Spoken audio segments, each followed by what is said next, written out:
Welcome to TI Pro Audio manufactured in China. This is our outdoor line array display area. Today we display the Max 212 whole set, including the line array, sub-bass, monitor, amplifier, accessory whole set.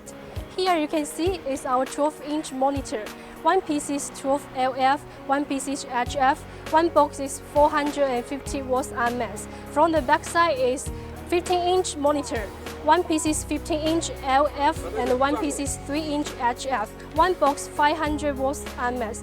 Here is Max 218S, double 18-inch subwoofer. One box 1,600 watts RMS.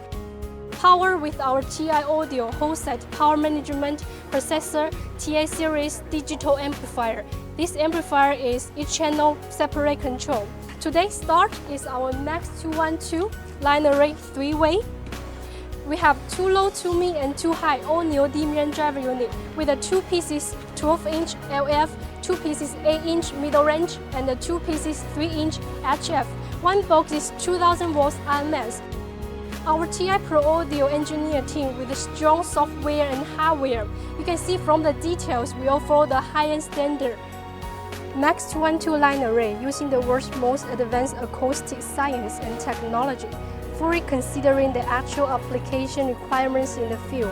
A double 12-inch line array speaker designed and developed. Suitable for large-scale sound reinforcement such as concert, live show, crusade, large-scale stadium, music hall,